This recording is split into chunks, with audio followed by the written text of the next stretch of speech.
他来到冰天雪地的北极，每天起床后的第一件事就是来到这里铲雪，直到露出下面黑色的泥土才肯罢休。就连一块很小的白色石头他都不肯放过。这样做只是为了让黑色在这里看起来更加显眼，因为这是一个巨大的 SOS 求救标志。他已经被困在北极3年了。男人每天就重复做3件事。第二件事则是来到陷阱这里看看今天的收获。因为没有鱼饵，所以空军是常有的事。但就在这时，旁边的另一个陷阱发出了激烈的碰撞。他赶忙跑了过去，慢慢的将丝线提了上来，是一条北极特有的鲑鱼。捕到猎物，男人脸上却没有一丝的喜悦。这样的食物他已经吃了整整3年了。因为没有火源，所以每次他都只能吃鲑鱼刺身。在外面这可能是价格昂贵的美食，但对于男人来说却像是在嚼蜡一般。等补充完体力后，一旁的闹钟也在这时响了起来，这是在提醒自己要去做第3件事了，那便是带上无线电外出寻找信号，而且每次都要换不同的地方，因为受地磁的影响，能够搜寻的范围极为有限。或许只有信号源来到他面前，机器上的绿灯才会亮起。这便是男人一天的生活。但他除了要面临北极恶劣的环境考验外，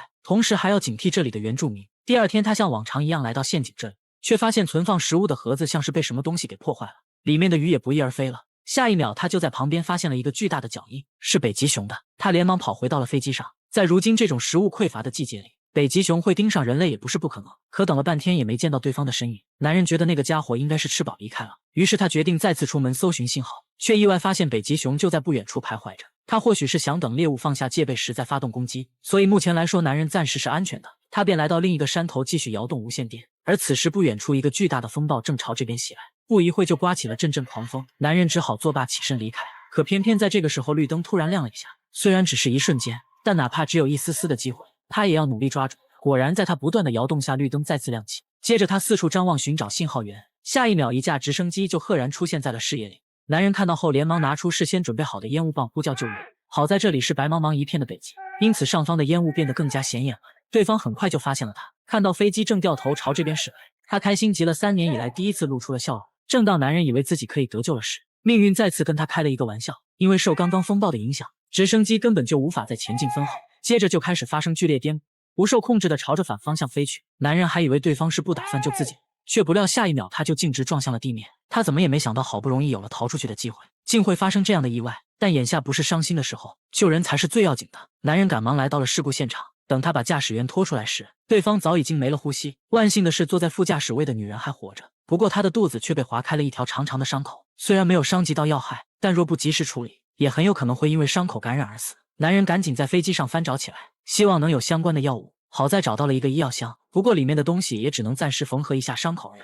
想要彻底得到救治，就必须前往医院。可这里是荒无人烟的北极，根本就不会有医院。女人也一直处于昏迷状态，感受到她的心跳，男人也暂时放下心来，便又开始在飞机上翻找起来，看有没有能用到的东西。运气不错，他发现了2根探照棒以及一份地图，这可是好东西。有了地图，或许就可以找到科考站了。更幸运的是，他还发现了一桶泡面，这对于男人来说可是难得的美食。他拆开包装，二话不说就塞进了嘴里，细细的品尝着，感受着来自方便面的芳香。吃完之后还要仔细的回味一番。等享受完美食，他决定先将女人带回去。临走时还不忘在飞机上留下求救信息。回到家后，他先是拥抱了一下女人，慢慢感受着来自同类的气息，这也让他孤独的生活有了一丝慰藉，同时也给了他活下去的动力。毕竟一个人独自生活了这么久，见到异性难免会把持不住。想谈恋爱的兄弟，是不是身边总遇不到满足你要求还对你心动的女生？去牵手啊，不怕提要求，要求越多帮你找得越准。找对象就用牵手。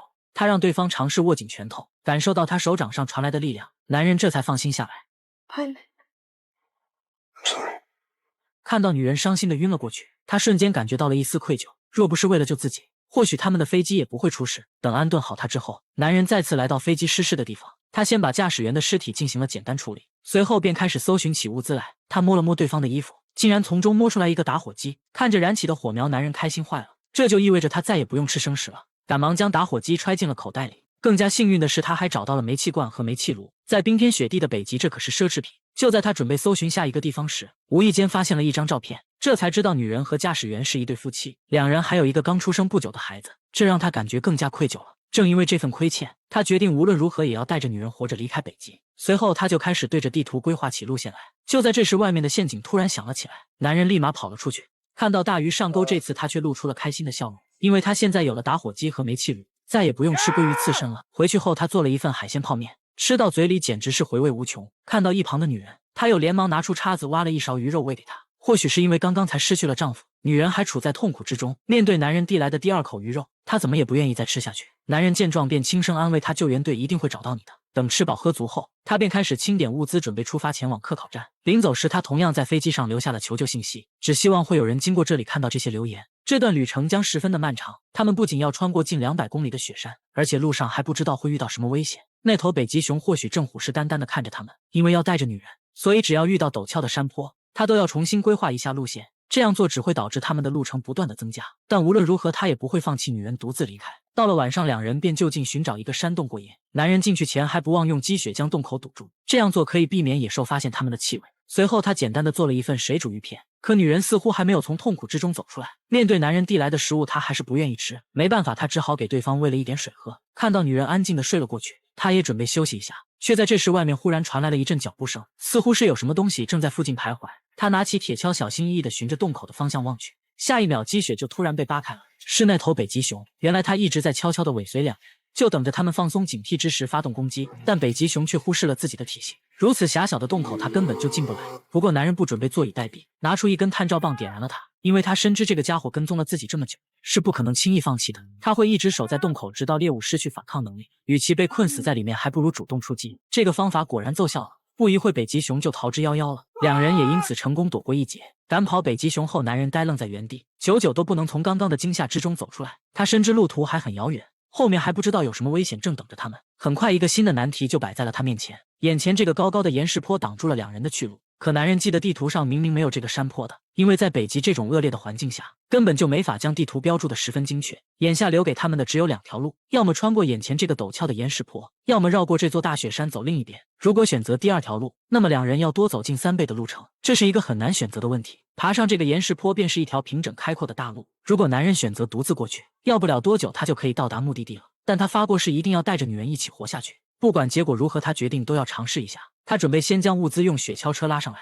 物资的重量很轻，所以没费多大的劲他就成功了。接下来就轮到女人了。可当雪橇车拉到半山腰后，男人就再也拉不动了。尽管他拼尽了全力，雪橇车也没有丝毫上来的迹象，甚至就连自己都差点被带了下去。没办法，男人只好选择第2条路。就这样，他带着女人开始徒步绕行大雪山。北极肆虐的风暴大大增加了他们前行的难度。由于长时间暴露在风雪之中，女人的身体状况也一天不如一天了。不仅手指没有了力气握紧拳头，就连喝水都成了一个难题。眼眶上也开始出现大面积红疹，嘴角也不自主地溢出鲜血来。更要命的是，伤口已经被感染得很严重了。男人知道他可能坚持不到目的地了，他拿出他们一家人的照片放在了女人手里，为其轻轻地擦去了嘴角的血渍。接下来的路程就只能独自去完成了。男人在地上看到一株盛开的鲜花，他还在思索着对方是如何在这样恶劣的环境下生存下来的事。突然脚下一滑，他就掉入了一个山洞之中。等再次醒来时，双腿已经被死死地卡在了岩石里面。他想要把腿扯出来，但奈何卡的实在是太紧了，男人再也控制不住了。为何倒霉的事总是发生在自己身上？难道自己真的要被困死在这个暗无天日的地方吗？可很快他就振作了起来，这段路程自己已经完成了大半，眼看着就要得救了。不管怎样也不能在这里就放弃了，就算死也要死在路上。他使出全身的力气把腿往外扯，就这样男人一次又一次地承受着大腿被撕裂的疼痛，直到他被完全扯出来。他来不及处理伤口，因为眼下当务之急是要赶紧从这个山洞里逃出去。幸运的是他很快就找到了出口，随后男人不敢丝毫耽误，立马来到了女人这里。本想拿走对方的手套，却没想他的手拽得紧紧的。他转头一看，发现女人不仅没死，身体状况还奇迹般的好转了。他再也控制不住自己的情绪了。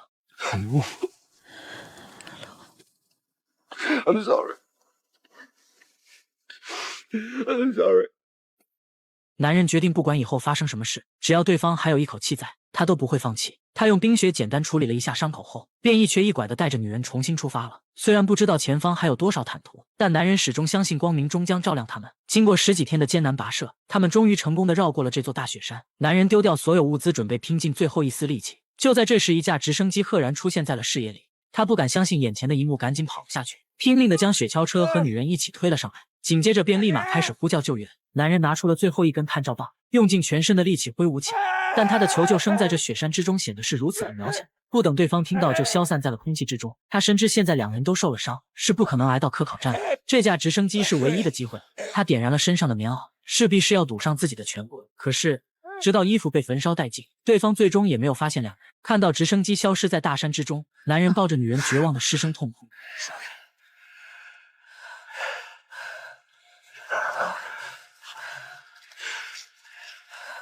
随后，他将女人轻轻地放下， You're not alone.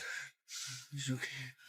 接着自己也不甘地躺了下去。两人紧紧地握住彼此。男人并不后悔，因为为了活下去，他至少努力过。在生命的最后一刻，有同类的陪伴，他并不感觉孤单。慢慢的，他闭上双眼，等待着死亡的降临。随着一阵直升机的轰鸣声，自此全片结束了。